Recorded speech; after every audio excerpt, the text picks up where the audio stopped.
Buhari is a president that actually did not discard the accomplishments of the previous administration totally.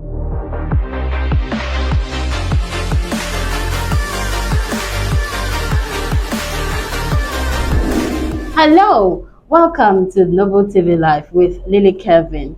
Today we're going to be looking at the Buhari's broadcast to Nigerians. What are his words? Would I say his last words before leaving office to Nigerians? And that broadcast was done today. Okay, joining that conversation with me is Mr. Augustine Omilo. Good to have you. Thank you very much. Now we're going to look at Buhari's broadcast to Nigerians, and from all he said, from all he talked about, what actually caught my attention was the part where he said he has fought security to a standstill. Now, with all the going on, all the kidnapping, the criminality, the real kidnap, and every other thing that has to do with insecurity, would you say for sure that President Buhari actually fought insecurity to a standstill, amongst all other things he said in his broadcast? Yes, to begin with, you see, as far as I'm concerned, Buhari did not say those things that I really wanted to hear. Okay. That is the good, the bad, and the ugly. Now, whether anybody likes it or not, Buhari is a president, or I don't want to use the word now, was a president of Nigeria that came and also complied to the law of consistency and perseverance. Okay. He contested the election 4 times before he won. Yes. And therefore, this gives hope to anybody who is actually aspiring to be any position. It doesn't matter whether it may be political, it may be marital, it may be anything. You know, you don't have to give up. Fight until you get the result. And that's what Buhari did for 4 times before he got the election. Buhari is a president that actually did not discard the accomplishments of the previous administration totally, because he embraced the ICPC, the EFCC, and the reasons for which they were established, and used them to continue to fight corruption. Buhari, as a president, also saw some discoveries made by PDP. Discoveries, professional discoveries, I call them, include Okonjo-Iweala, include Akinwumi Adesina. These people were professionals to the core, and they were credible, and Buhari used them and ensured that they also moved to higher levels in world politics. Okay. Because today, Okonjo-Iweala is the managing director of the World Trade Organization, and the Adesina himself is the managing director of African Development Bank. Now, these are credits to Buhari. He didn't mention them, but now he said he has fought insecurity. I don't believe that. Okay. Because the number of deaths that were recorded in Benue and Plateau State in the last 1 month are comparable to the total number of deaths that were recorded in Nigeria Biafra War of 1967 and 1970, between that year. Now, for me, it was wrong for him to say he has fought insecurity.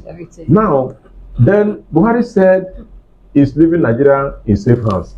Yes, because Tinubu came to power, or is coming to power, through an electoral process that is one of the freest and most credible, because he is leaving office with the mindset that he has left Nigeria with a more credible election than ever before. Because this election of this year, 2023, is the freest and the fairest that Nigeria has ever recorded. I beg to disagree. Not because it's wrong by per se, but I disagree because the contest now over the outcome of the election is so fierce that nobody can just say with a wave of the hand that the election was free and fair. Because look at, even as at 26th of May, there was a case that was up against the president-elect, trying to stop the president-elect from being inaugurated because of some maybe discrepancies in the nomination of the vice presidential candidate.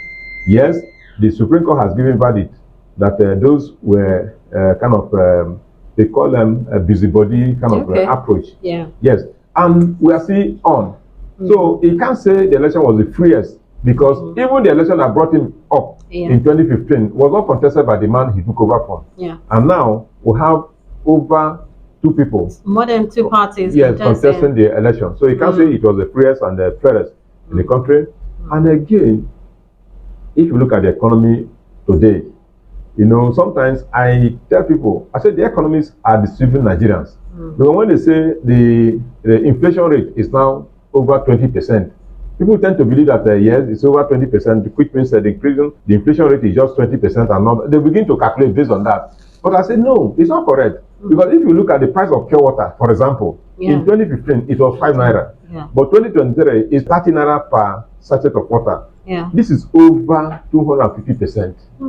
So the reality on ground is that Nigeria's inflation rate is far higher than 200%.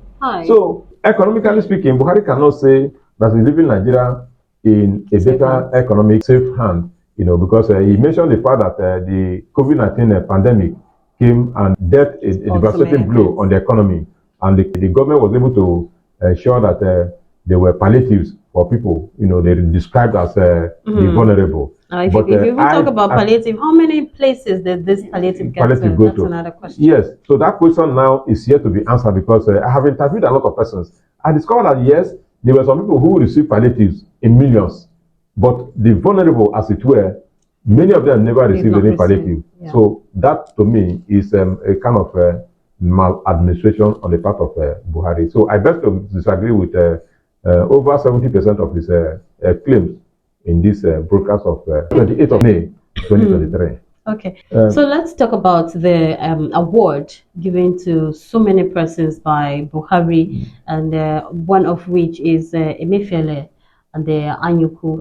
Now, would you say Emefiele actually deserved that award, considering the fact that the Naira Crunch actually dealt with Nigerians? Would you say yes, he actually did well, or are there other areas that he did well that he was given that award for, and not for the Naira redesign? Yes, actually, Buhari did not state the reasons why Emefiele was given an award of GCON. I'm comfortable with Emeka Anyoku's award because Emeka Anyoku actually did Nigeria proud when he was Secretary General of a Commonwealth organization. Yes, but for Emefiele, yes, as a CBN governor, Buhari gave him an award, but he did not specify why he gave him the award. But for me, the award would have waited because we have not been able to overcome the negative impacts of the Naira redesign. So it for me, it now looked like, you know, Emefiele is being compensated for starting a project that he could not complete conclusively. For instance, now when the issue of Naira redesign came, I was one of the people that stuck up my neck to say, even if Emefiele reneged on his decision to actually ensure the success of this program, I will continue it by myself. But unfortunately, along the line, we saw that this thing was so grossly mismanaged that Nigerians began to suffer. And up until now, Nigerians are still suffering because if you go to POS now to change maybe like 1,000 naira, you have to pay 100 naira. If you want to change 5,000 naira, you have to pay 200 naira. And now that, but at least it's better now. Yeah, considering when this Naira redesign came out. Yes, it's better, but we're not yet where we were before. You know, there was somebody who... Do you think we will actually go back to where we were coming from? We should. You think it's like that? Because I've learned one thing about Nigerians. You know, when things go up, it's very difficult to come down. Yeah. It's all especially the transport system. Yes. It's all about policy formulation. If we're in a position now where the POS operators are able to go to the bank and get the kind of cash they require, if they come back again and dispense, they will dispense cash at the rate of 100 to 5,000 as they were doing before. But now the problem is that if you go to banks, now if you go to your ATM, you may not be able to withdraw more than 10,000 naira in some banks, some 5,000 and all that. So the negative impact of the so-called redesigning of the Naira is not over yet. So giving him an award now, for me, is hasty. In as much as I even hate, I mean, I like Emefiele to be actually rewarded for being a good governor in Central Bank. But this award, for me, is hasty. Okay. All right. Well, even though the award is hasty, well, you give honor to whom honor is due. I'm very sure in other areas he has been awarded, not about the Naira redesign, the new Naira redesign, because that alone is a huge project, and it will take a lot to get it to actually go wide. Yeah, because I don't think enough the new cash was in circulation, or even if it was in circulation, I'm very sure probably some persons might have hoarded it, which is actually causing the hardship that Nigerians faced some months back. But we are just hoping that before December, which we hear that that will be the deadline for the old notes to go into extinct. We're just hoping that before then, we'll have enough new Naira notes in circulation. All right. Thank you so much, Mr. Augustine Omidlo. Well, let me just add this one before we go. You know, one of the byproducts of the program was also to ensure cashless policy. Yes. But now, just yesterday, we heard of somebody in Ogun State, an Osama, who was robbed of $11 million. When you convert $11 million to Naira, it runs to billions of Naira. So, which means even despite the introduction of the cashless policy by Governor Emefiele, people never bothered to actually comply. It's unfortunate. Okay, yeah, that's true. But probably because he was having it in dollars, which was not too bulky. That was why. And I'm very sure, it could be out of hearsays. Probably someone must have spilled it out that this person is having such huge amount of money. Because if I'm having $1 here, you won't know, except I tell you. So that's why people have to be very careful where you're going to, especially when you have such huge amount of money. Careful who you talk to and who you tell things about you. Okay, once again, thank you very much, Mr. Augustine Omidlo. Thank you so much. Yes, and this is where we draw this conversation to a halt. Please do not forget to subscribe, like, share, and comment. Make it really live. I am Lily Kevin.